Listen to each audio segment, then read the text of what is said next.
Welcome to build blog number 2 in this Nethercraft series. I'm of Dinos and you are looking at the beautiful little netherrack alcove I have built here in the nether right outside my portal. I haven't started doing too much stuff yet. There's a couple tiny little farms. The one most exciting thing that happened was me uncovering that bit of ancient debris within a couple of digs out here in the nether. Fortunately, I don't have the footage of that actual moment, but that was pretty exciting. Other than that, I started building a couple farms here and getting settled. I did manage to coerce these lovely little villagers to follow me in here using gifts and kindness. But that's the point we're at. I'm officially in the nether. It's time to start getting geared up. But there's no iron, there's no diamonds down here in the nether, so I am going to have to rely on these villagers, which means a grind, trying to level them up and multiply them in order to get what I need. So I've got this little chicken farm here, and you know, those little micro berry farms and stuff like that, which I will use to get some emeralds, trade with the villagers, level them up, multiply them, and then we'll be ready to start moving out into the rest of the nether where we're going to settle a little bit more permanently. And actually I'll come down right here where the portal is and go down into Freecam where you will see this is the area we're looking at. So right now we're right under the portal, which means that's where I am going to move the official, more grandiose portal eventually. And I will be building most of what I'm building along these banks here eventually. I haven't quite picked the spot for the starter builds, but it will be somewhere along this bank looking out into the lava sea. And that's where we're at. So it's time to grind these villagers. I'll probably skip most of that in the video because it's not all that interesting to watch. But I will start getting ready, and I'll see you again when I've got something more interesting to show you. After that point, I did eventually work my way down to the lava sea, where I had the idea that I wanted to build a temporary little iron farm to passively get me some iron while I worked on other things and getting things ready. So I did start building this little platform, and I built it out into this box, which actually didn't work as an iron farm, but I'll come back to that in a minute because I want to talk about why it didn't work and what I learned and how I fixed it ultimately. But having built that box, I at least had a platform where I could drop the villagers down to that level so they'd be where I needed them to be, just ongoing. So I was able to get them to go into that boat where I dropped them into a tunnel I had built, and they fell without too much hassle right down onto the platform where I was able to go and coax them into the box, into the safety of the box, using beds and such, which they would eventually claim and pathfind to. After that, it was just a matter of rinse and repeat, and as annoying as it is working with villagers, this was pretty painless. Of course, these aren't the villagers that I ultimately will leave in this box because these guys were leveled up a bit, but I did want to breed them to get their children to live in this box, and then I was going to move these guys out to a more useful location. Okay, so let's take a minute to talk about this temporary iron farm I built, which is a fairly simple design and concept. Nothing revolutionary here, but in case you haven't seen this a million times over, you'll get a couple hints about how you can apply this into your own world if you need a quick and dirty iron farm. So let's start by looking just at this little box here.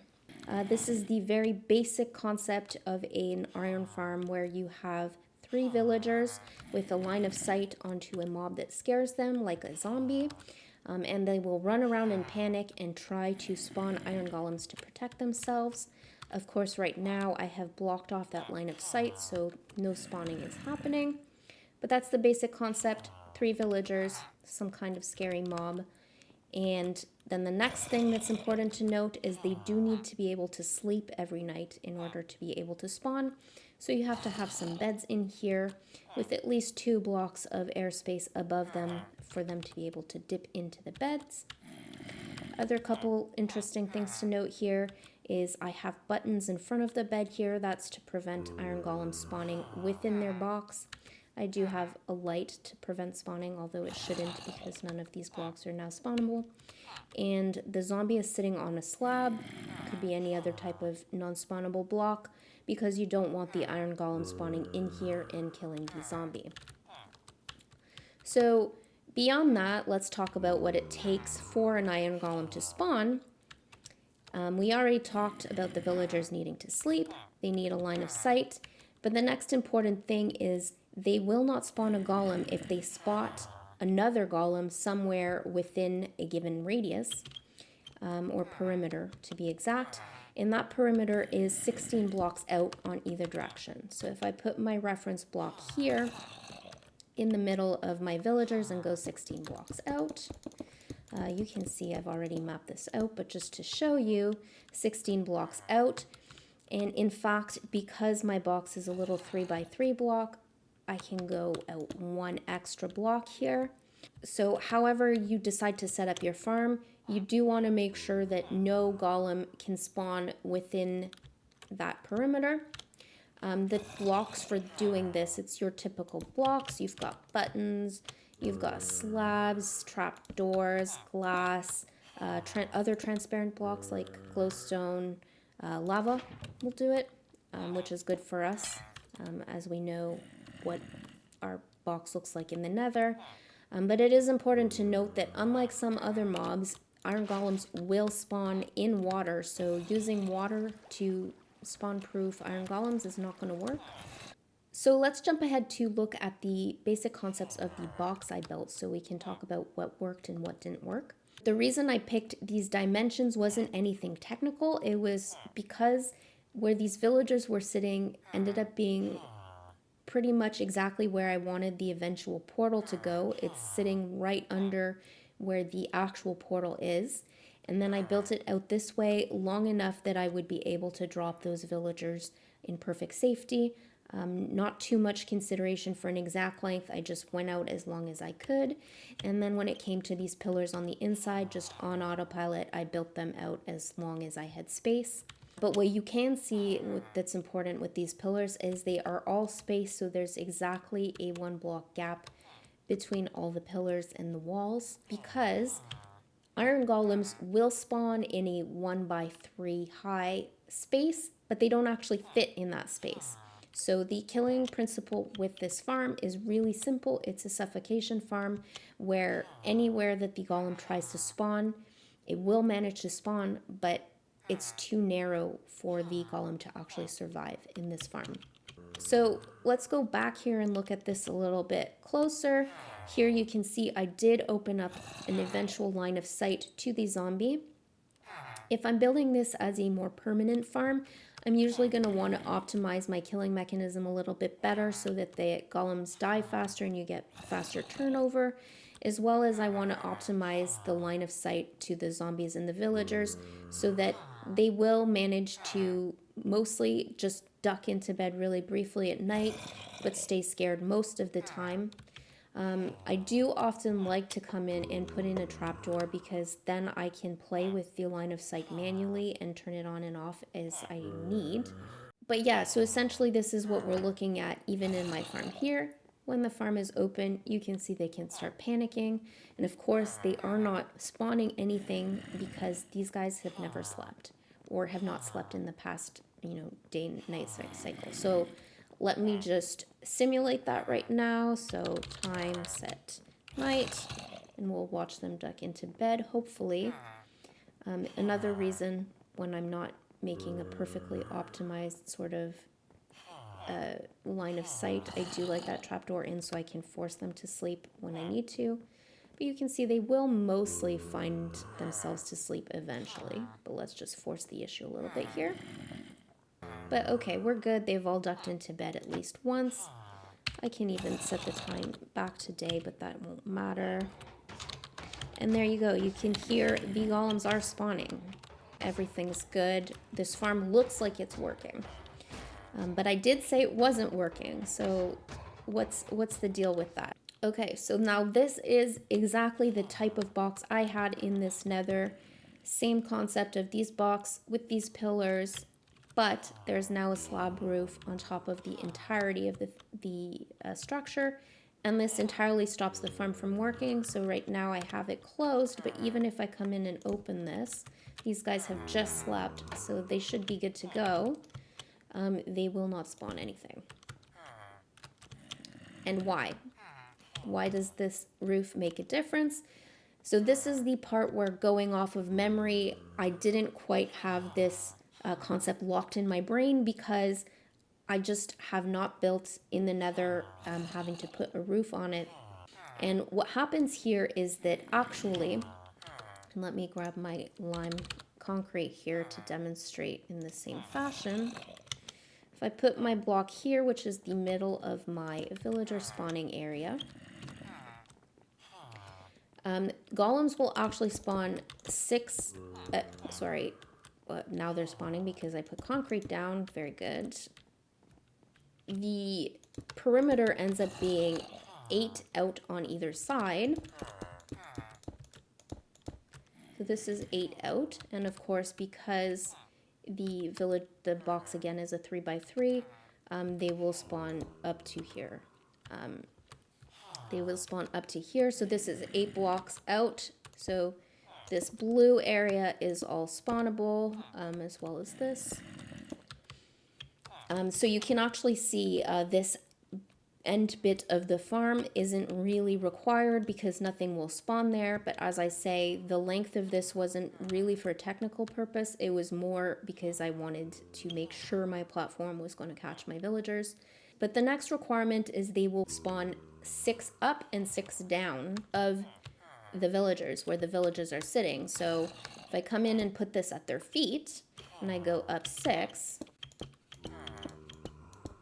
we can even go 1 above just for safety, because I'm never quite sure what happens when the feet are on the bed.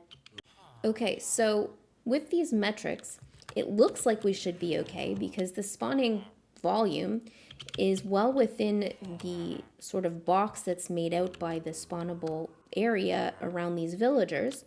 So what's actually happening, and this was the tricky part that I've never really had to think about before, I guess I just always got lucky, is that when a golem goes to spawn, it actually picks a Y column and then it starts right at the top, right?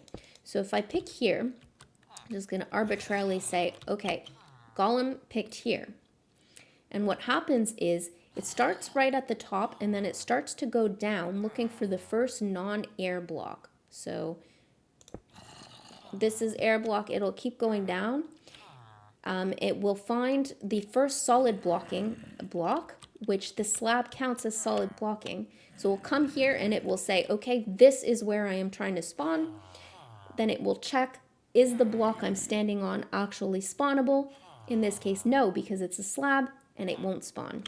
And as we can see, that's going to be true for the entirety of the area in my spawning volume.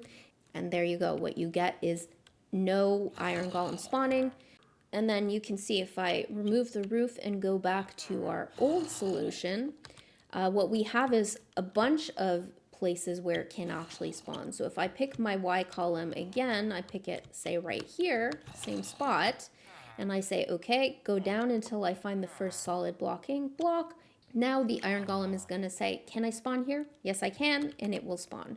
So that's why the roof was killing my spawn, and I had to basically make changes. Once I had the villagers I needed breeded up and the excess ones moved out, I did come in and essentially just cut down the entirety of this box, and what I did was move it on top so that the slab roof would end up being at this level here.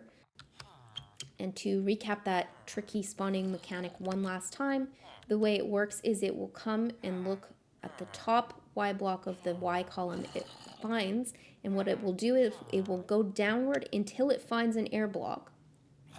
And then once it finds an air block, it will go down until it finds an air block above a solid blocking block, and then it will do its spawn checks. Is that block spawnable? And then if yes, does it have the required volume of 1 by 3? And if all that's met, the iron golems will spawn and you'll get what you need.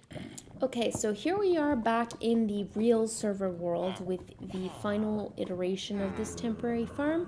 So as you can see, we have this box here on this surface, which is exactly what I described.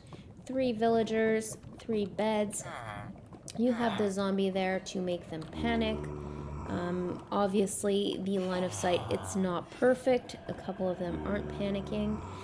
But this has been more or less working as I needed it to, which is if we come to the box above it, this is the box as I described it with the pillars. Iron golems do typically spawn in here where they suffocate, and the little iron allay there brings stuff to this little collection system where I'm able to access it in this barrel. And yes, this farm is far from perfect. You can see there's an iron golem standing out here, so I think what happens is when they spawn too close to one of these edges, the golem tries to pathfind to the slabs around it and ends up glitching out of the box onto these slabs. But it hasn't been that much of an issue. Like, yes, it happens occasionally, and obviously the entire farm stops when this happens because they're in that detection perimeter. But these guys die with a single hit, so I've been able to take care of them and get the farm back on track. In terms of the amounts of iron I've needed, this farm has been really more than sufficient, and if I look in here, the yield is maybe not so high, and in the entire lifetime of this, it's maybe produced maybe 3 barrels worth in the times I've been out here sort of idling. But this is the final version of it. It's a very simple farm, much easier to build in the overworld, but it has done what I needed it to do here in the Nether. And before I wrap up this talk of iron farms, I thought I'd jump into the future and just show you the 2 that currently exist to explain why I'm not going to need my little temporary one. Starting with my mom's farm. And this is one that's built almost exactly having listened to the sort of information I just shared. And it's typically how I built it, which is to come and find some area where there's solid stone, solid blocks in a 16 by 16 area, and then just dig out the channels I need. So in this way, typically I dig out these 1 by 1 strips with water coming down into a common collection point. And then you can see she's got her zombie there.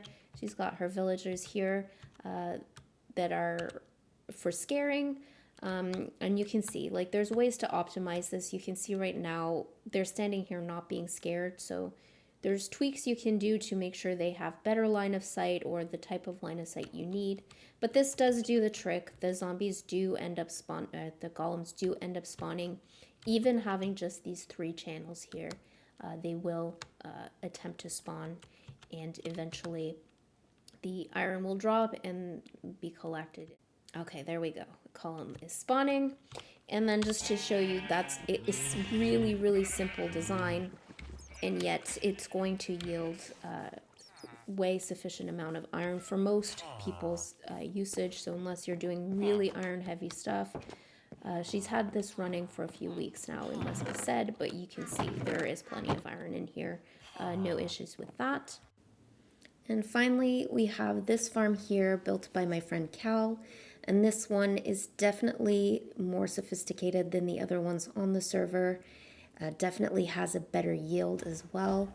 But if we take a look out here at what's happening and we zoom out, we can see that this is essentially a 4-cell design.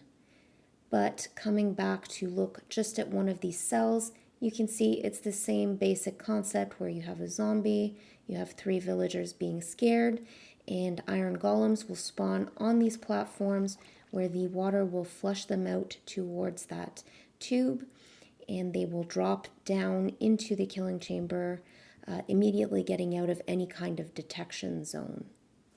And these platforms are also, it's a little bit hard to tell with the open space around here, but these platforms are going to be 16 blocks away from each other. So outside of this villager detection radius, They're not going to interfere with each other. The villagers will be able to spawn golems independently on any of these platforms, which the golems, as we can see, one just spawned here, gets washed down, drops down into the killing chamber, and is made quick work of and turned into iron.